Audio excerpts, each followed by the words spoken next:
Hi, BookTube. Welcome to Jackie's Literary Corner. I am Jackie, and this is actually my second time filming this because I just realized when I filmed it the first time, I had forgot to stop recording, and when I went downstairs to take care of some things, so I had to refilm this so you guys would not have this super long video where later I disappear for like 30 minutes. So, I'm refilming this.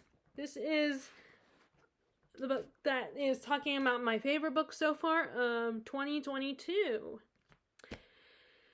Okay, so, put these down because last time they fell when I was filming this before. Okay, put this one here. Sorry, I just, last time, like I said, these fell on me. Not on me, but they fell. It's amazing how slippery books can be.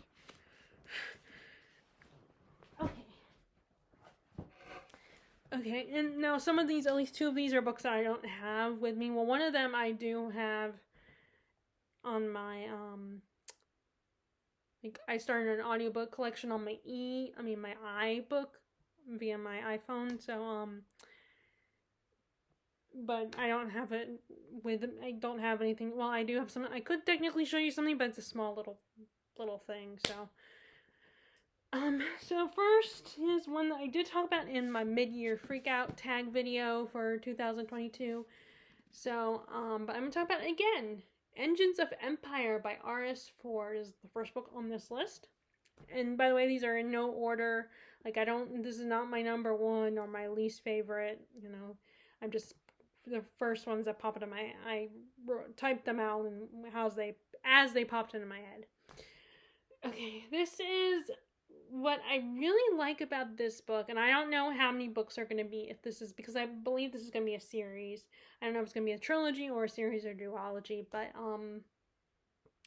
it's about a family, and we get the mother's perspective. We don't just get the kid's perspective, we also get the mom's point of view, which I really, because I feel like they don't do that enough in fantasy. I mean, they're starting to do that a lot more. Like, in the 5th season, we get the whole stories about the mother, this woman and her kids.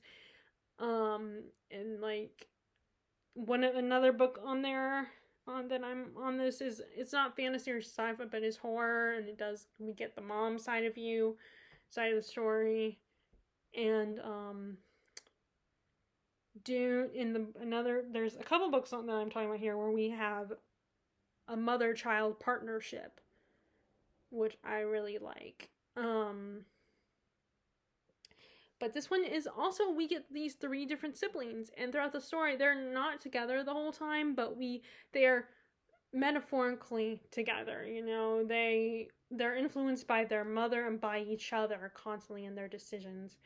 The magic system is really cool in this, although I feel like we only got a hint of it, and I don't know if you would really call it entirely magic, because it's like magic mixed with technology. And there are groups of people in the story that do still believe in the gods and magic and stuff, and then there's people that now rely on, like, they use magic, but magic operates the machines and the machines that they use. And there's also themes of colonization in this story as well. We have our female lead, one of our female main characters. She ends up getting lost in the nature, the environment, the woods, and she meets the people who originally lived on that land and becomes friends with them, and they want their land back. They don't like what this girl's people did, how they took over their land and pushed them aside. And we all like, I also like how there's political intrigue in this. I like how we have guilds running things, and not just the kingdom or anything, but it's different. It's like you have different people running different departments. Like, our main family runs the transportation guild, and really, like, I think it's just a great start to the story, and I hope you explore more of the the magic system, the magic and technology.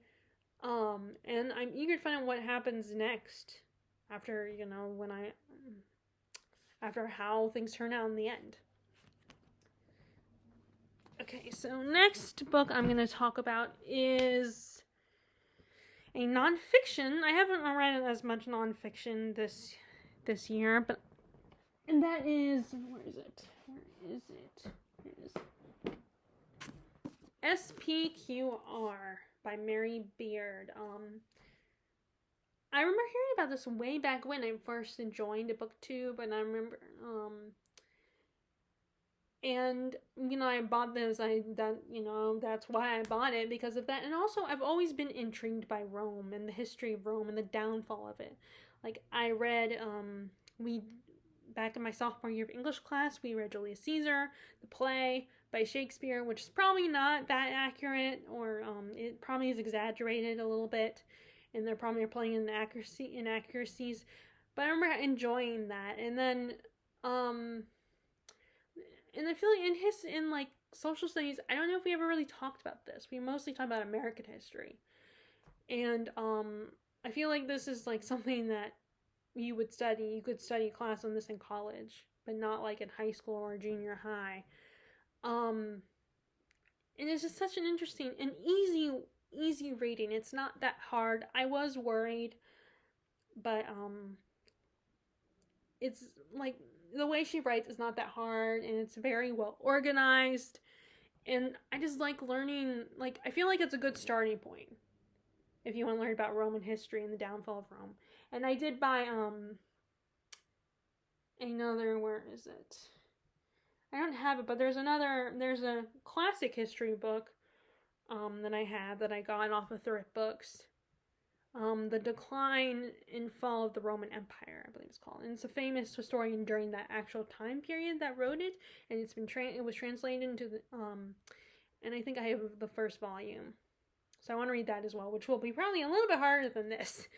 But it was so fun to learn about Rome and learn about how they discovered plumbing and how they run the government, and how basically this was an empire that, they were great at conquering, but they sucked at leadership. At least not, as far as governing. They were terrible at it. They didn't really care. Were not organized. The laws were not fair. They favored the politicians and the people that had power and money. That's all. Like, while the peasants kind of had to suffer the consequences. And a lot of the emperors were not very stable. Although Caligula, it's funny, they talk about Caligula, how he's seen as the most crazy, but we don't know for sure. Maybe he wasn't as crazy as he's painted in history. It's just such a fascinating read, learning about, Rome and its history, and getting a better idea of why it fell, which I think is because they sucked at running the government.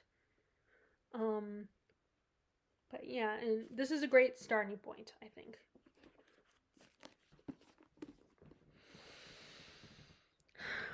Okay, next is the horror book I'm hinted at, and that is Imaginary Friend by Steven Chbosky. So this is my first Steven Chbosky, and it's definitely considerably longer than his other one. I think that's part of why people that's maybe a small part of why people didn't love this one. It was like almost seen as too long.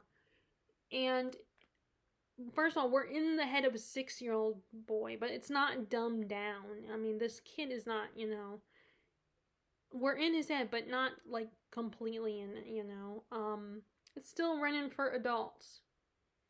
It's not like, I know that Rome is kind of one that we're in the perspective of the kid, and only knows this room, so he's not like, so it's kind of hard. I think people's biggest complaint is kind of hard to read from his point of view, but this one, I liked reading from Christopher's point of view. And this was the one that we also are in the perspective of the mother. And this mother just loves her son and wants to protect him. And wants to have faith in him and wants him to get a good education and survive. She'll do anything because she loves her son more than anything. He's her top priority. And she's protecting him from his her boyfriend who is abusive. She learns too late, and the whole book starts with them escaping from him, and that's why they go to this new town. And he ends up developing a friendship with this invisible man, this imaginary friend, and you don't know if you can trust him. You don't know if maybe Christopher is really literally imagining. You don't know if this guy is real or not, or maybe. And that's one of the things I like is how you don't, which is interesting because at the same time I don't like stories where you don't know if there's something supernatural going on. But in this case, I kind of liked it, and I definitely was hoping it was real, that this imaginary friend was a real entity. And you didn't know if you could trust him or not. But he was helping Christopher. Like, he helped him get smarter, in things that he struggled with. He helped him learn them. And he helped him be able to socialize better and to understand the people around him better. And he did help some of them, but some of them he didn't always help in a good way. Like, this imaginary friend, helped him learn things better, but he also influenced people in not always such a great way. Christopher would see inside their minds and understand them better, but sometimes his well-intentioned actions would ruin these people's lives. And he's just a 6-year-old boy who doesn't know any better, doesn't understand, and is scared. And he is told by his imaginary friend that he has to build this tree house, and he can't tell anyone about it. He has to build it by Christmas, because of course no one will believe him anyway. And he's very confused, and he's being chased down by this bad woman, this evil person. This imaginary friend tells him is evil, and he can't trust her. So he's scared. And it's very much a good and evil story, and religion plays a part in it. But I do think, in my personal opinion, maybe I'm wrong here, but for me personally, I feel like even if you're like an atheist, I think you could still look at this a great work of entertaining fiction. And it, like I said, the way it looks at religion is very interesting. It points out the not so great parts and how religion can be seen in a very not a great way, or like organized religion anyway, not just faith, not faith necessarily, but organized religion, how religion corrupts, and how when you have one character, a teenage girl who's like 18 years old, she has a boyfriend, she does well in school, but there's all this pressure and expectation for her to be a perfect, good, angelic figure, so she can go to heaven and be pure and everything. And there's this pressure on her as a teenage girl who has hormones and loves her boyfriend, and she's trying to be good and not do bad things. And it it really messes with her. And we see how organized religion can really mess with you and hurt you, because they hide behind the belief in God, and they use God as an excuse to punish people, and for what they see as wrong, or what they believe, to control people. And it makes believing in God bad, which I believe in God, and I don't see it that way. But I think it is very accurate that that's how people, and we also look at characters, characters that have done some bad things, like the whole cycle of abuse, basically, and how like a character is abused, a person is abused as a young child, and then they grow up and they become an abuser themselves. And how you can pity them. You may hate them and not agree and think they're horrible human beings, but you can still pity them. And this one particular character, we saw that. I definitely pitied her. I didn't like what she was doing to her child, but I also felt sorry for her, and I think you can do that without, being like excusing their behavior. Because it's sad that people get to that point. And it is a long book, but the chapters are not that long, and you can get through a good chunk, But yeah, I really had a good time with this. One of the handful of horror books that's not Stephen King. Although it has been compared to Stephen King. Okay, next is one that I don't have, but this is the one that I have on audiobook. I have my iPhone has an iReader, so you can get audiobooks and ebooks. It like comes with the phone, which if I ever change my phone and upgrade, hopefully I'll still get that.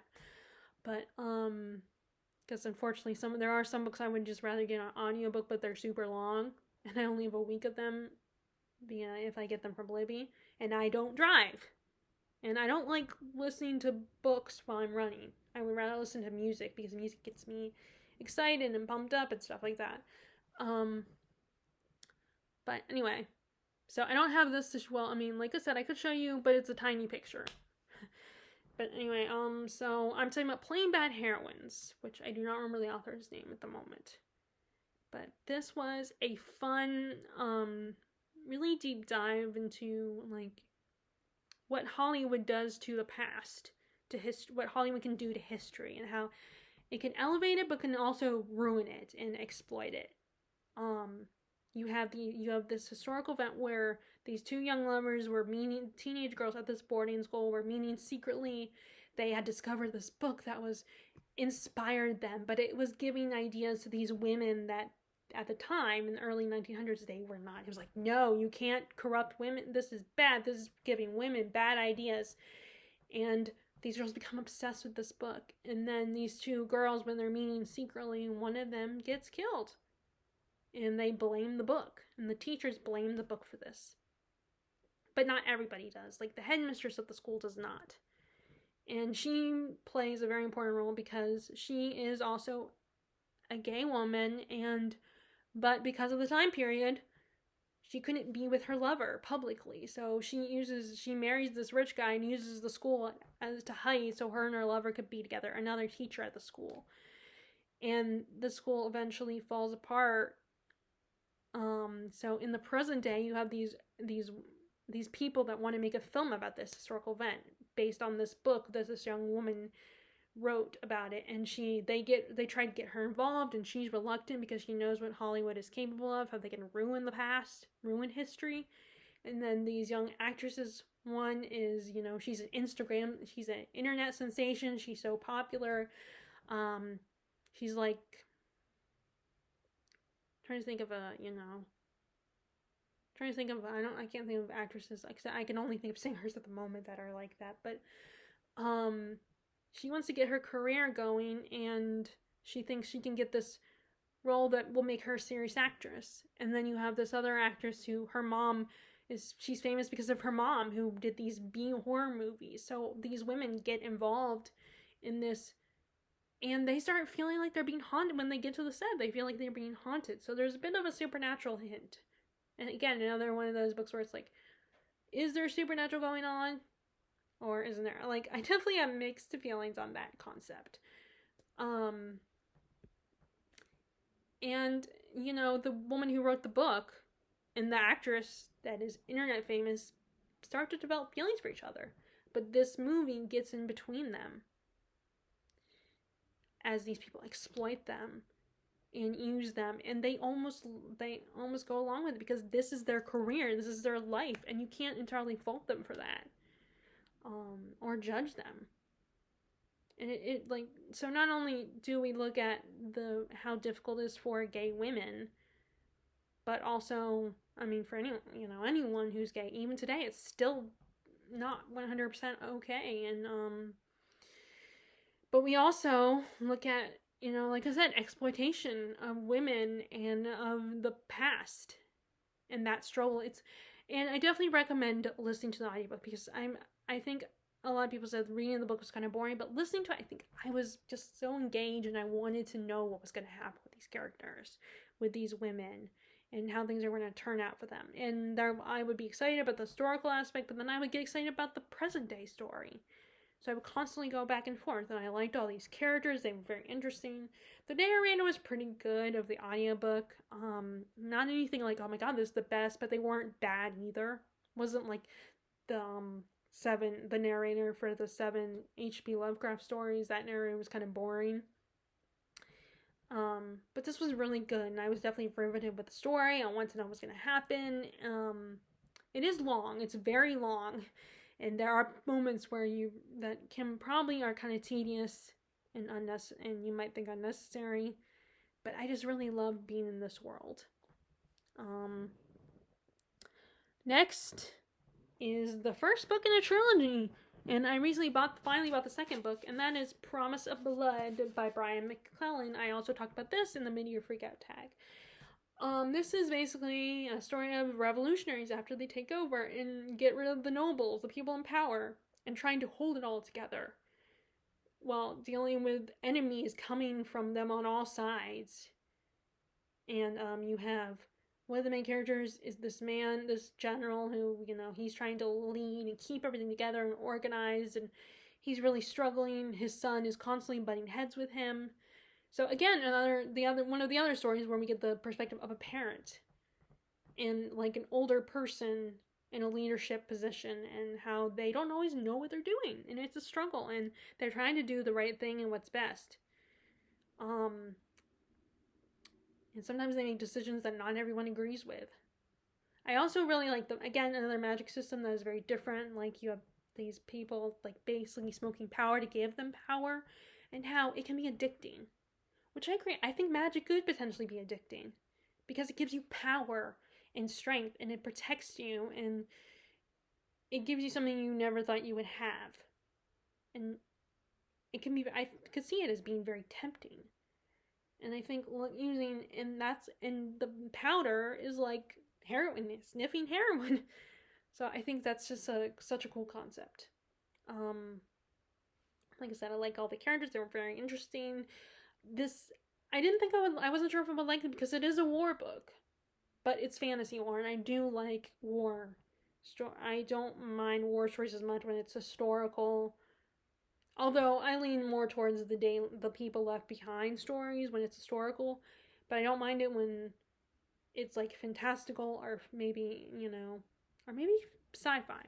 I don't know yet about that, but it's just such a really cool concept, and it's only 3 books, so I will have the first book, and I do have to get the third one, but I also have to get the book 5 in the Wheel of Time series, because I have book 6, but I don't have book 5 yet. But yeah, this was really cool. This is a really cool story. Okay. Next, we have another beginning of a trilogy, and I really love the second one. I did read the second book this year. That is I was about to say the name of the second book. It's The Blade itself. It is very character driven, and it is a slow moving story, although I got through it pretty quickly.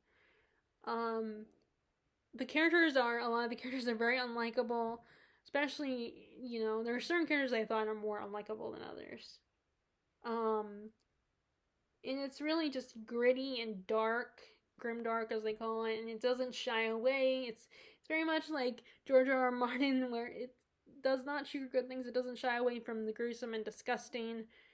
And like I said, the characters are very intriguing and interesting people.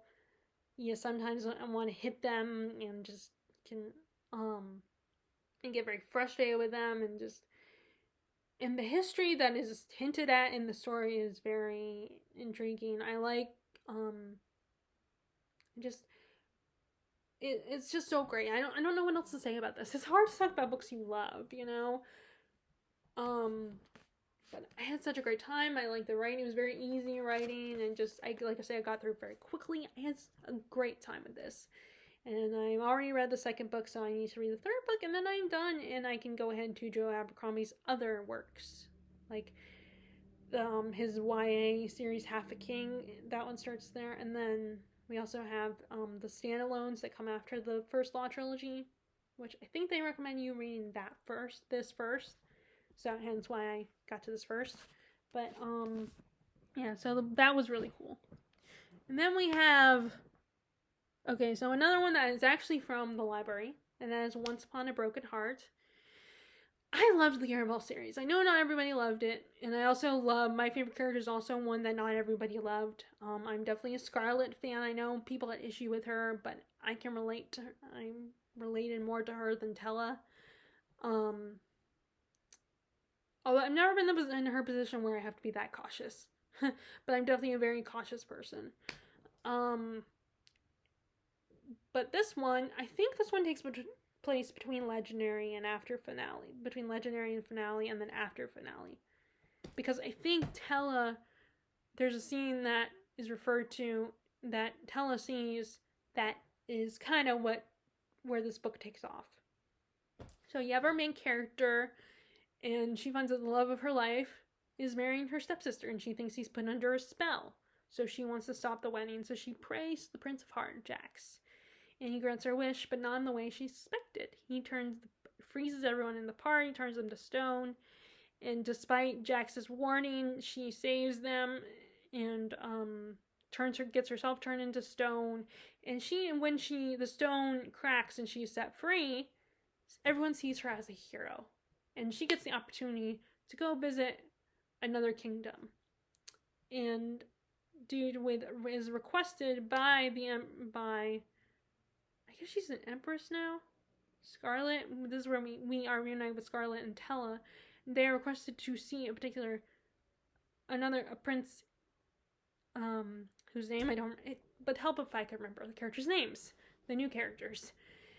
And while she's going there, Jax appears and reminds her of their deal, that he stopped the wedding, but she owes him 3 kisses, and he gets to choose who she kisses. And that's where, from there, we take off. And this is such a I love being back in this world, but also exploring beyond Caraval. We weren't in Caraval in this story, but it was still the same world with these delectable descriptions of the setting and the character, and it was great to be with Jax again. His character is awesome. He's one of my favorite villains, and I remember wanting to get his origin story. So this wasn't exactly what I've wanted, but it worked out. I loved it. It was so fun. I love her writing style. I know not everybody loves it, but I had a great time with it. Being a part of this world. I didn't have any strong feelings for her. She was a great protagonist, but she was good, and I started to suspect that she and Jax might be falling for Jax like Scarlet, like Tella did. And like I said, it was great being with his character again. We meet a lot of other characters as well. I don't remember though if they were introduced in finale or legendary. Some of the characters we interact with, but and there's definitely something bigger going on than our main character realized. And it was so fun. I thought the Prince character was really funny, especially when, after something happens to him. And it kind of gave me, with the 2 brothers, the 2 princes, it kind of gave me, what is it? That one, Victoria Aveyard series, the one that everybody was like, it's clearly inspired by all these other dystopians. I cannot remember what it's called. But, so forget it, because I don't remember what that series is called. But, it's just, it was so interesting. Like I said, I cannot wait to read more, to find out what happens next. If it's going to be, I wonder if, she says, I think I heard it's going to be a duology, but like with Caraval started out as a duology, but then it became a trilogy, so maybe she'll do the same thing again. And I wouldn't mind it. I know that people were, caught off guard by that, I think, but I said it was great to be part of this world again. Okay, so next we have a sequel, and that is Son of Shadows by Julia Marillion. This is about Sorka's daughter, Ladlin. I still don't know if I'm saying it right. And she is a princess who ends up, after dropping off, she's a princess who's a good girl, loyal to her family, does whatever they ask, while her sister is very much this rebellious little princess and kind of bratty. And she ends up, when this druid boy comes with her uncle to visit, she ends up having a fling with him, despite the fact that her parents arranged her marriage to someone else. Like a lord of a neighboring kingdom or something, who's an old man. And they find out about her relationship with this druid, and it was forbidden. They freak out, and Ladlin suspects there's something more, but they won't tell her why they're so upset about it, so they send her away to go ahead to the guy they betrothed her with, and Ladlin comes with her. But when she comes, she gets kidnapped by this tribe of people that are very, of the land. They're very wild, and they're all named after animals. They're kind of like an adult version of the Lost Boys. And they find out she's a healer, and one of their own got injured, and they want to see if she can save him. It turns out these people are people that her family considers enemies. The guy they want her to marry, he fought them. And and their leader doesn't really trust her and is suspicious, but the others insist she stay to help. And she does what she can to help him, his friend. And eventually, when the leader and him are alone together, they start to understand each other better, get closer, and then end up falling in love. And she is... Okay! Damn it. Okay, I'm not gonna start over, because I already filmed this. So I'm not gonna start over. Sorry about that, guys. That's all I'm gonna say is I get interrupted. And he sends her back. She ends up going back because he finds out who she's the daughter of. So he sends her away, but it turns out she is pregnant with his child. And she has to keep the secret. She's put in this very difficult position where she can't tell her family and she can't reach out to the father of her child. And she knows how the guy that her betrothed will react if he finds out. So she has to make these very difficult decisions. And I really liked this a little bit better than Daughter of the Forest. I had a good time with it. And once again, I love Juliette Marillier's writing style, and I really liked being part of this world and going beyond the kingdom life, like seeing other parts of the world, and seeing this group of people who are very different from her families, and just getting to know them, and really diving deep. And also I really liked this relationship. This enemies to lovers, which I guess the first one did do that, because they saw the Britons as bad guys too, as enemies. And it was like, I liked the romance. We got to know both characters a lot more than we did in the first book. And it was a really, like, it was fun and romantic and just like such a great story. Okay. Alright, so finally on the last two books. Okay, so let's see. So first we have one that over time I've grown to love a lot more. Thinking about it more. And that is Dune by Frank Herbert. Before, I was not sure if I wanted to continue it, but I think I actually really liked this.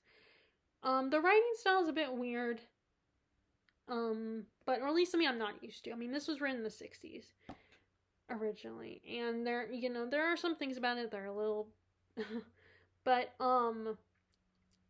this is the kind of sci-fi I like, where it has a little bit of something that you could find in a fantasy story as well. So basically we have this family, the Atreides family, who are come to take over this new this planet known as Dune, although that's not the actual name. Arrakis. The planet of Arrakis, nicknamed Dune because it's a desert planet. But not everybody that lives there wants them to take over. And there's one particular man who does not want the Atreides family to be running this planet. And Paul, our main character, his father gets murdered, gets assassinated, and because Paul and his mom are forced to go on the run and trying to track down these people called the Freemen. And the original people of the planet, like they're kind of like Native Americans. And meanwhile, these other families are trying to take over now that they're thinking that Paul and his mom are dead. And meanwhile, Paul is starting to become what his mother suspected he was chosen. He is chosen for. Um, and we're not 100% sure if that's a good idea. And it's such actually a really fun story, and like we explore a lot of people like the Freemen, and that are really fascinating. I would love to learn more about these people. And the mother's religion, the Ben Gesserit. I want to learn more about that, and I believe there are some books that also do talk about that, like specifically. And Paul was definitely another interesting protagonist because he was not the typical hero. He was, he starts out that way, but as the story progresses, he starts getting a little more scarier and dangerous. Which is the point. It's kind of looking at the chosen one trope and how that's not necessarily a good idea. Like, you can't put too much pressure on this one person, expect them to be the savior of your planet or your kingdom or whatever. It might not be good for them and their ego.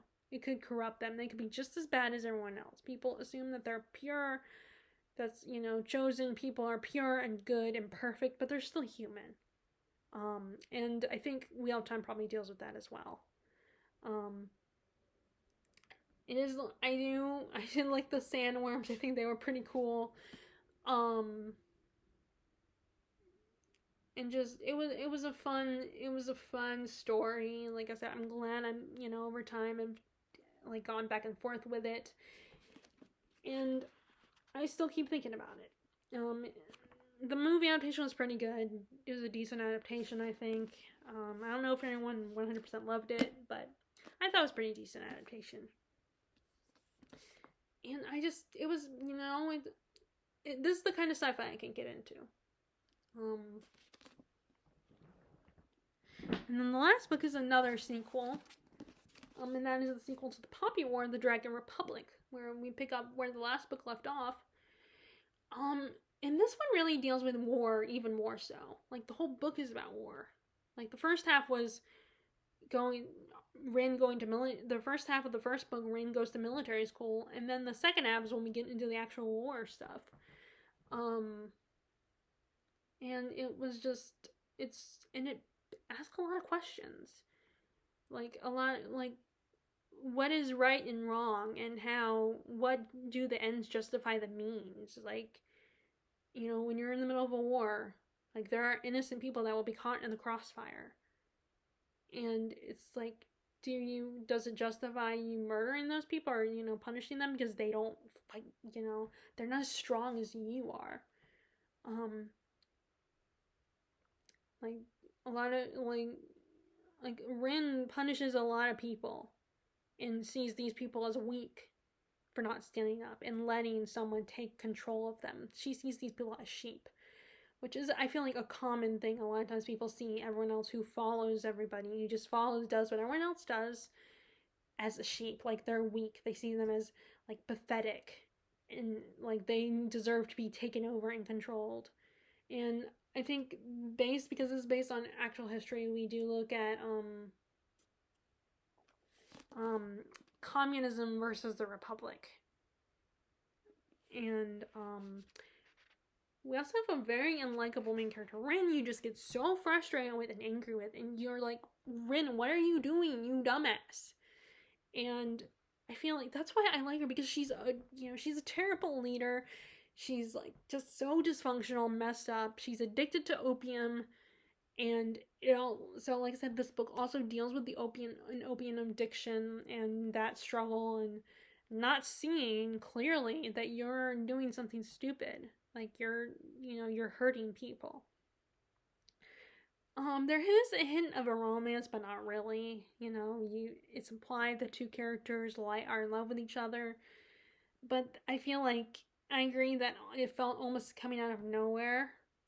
with these two, but sometimes someone that, sometimes someone that you feel a rivalry towards, you can be attracted to. And you just don't want to admit it. At least that's what they show in fiction a lot. Also, we got to see more of the Phoenix, which was really awesome. We get the Viperess, which is, she's a scary goddess because she can control people.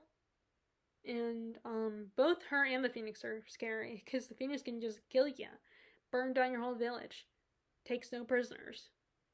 While this other god, this Viperess, she can hypnotize you, she can control you, get you to love her. We also have there's some surprises in this story, some things I did not expect. And it was cool. I like it even better than the first book. So I guess that's all I gotta say about that one. So those are my favorites so far of 2022. We'd love to know what your favorites are. Feel free to share in the comments below.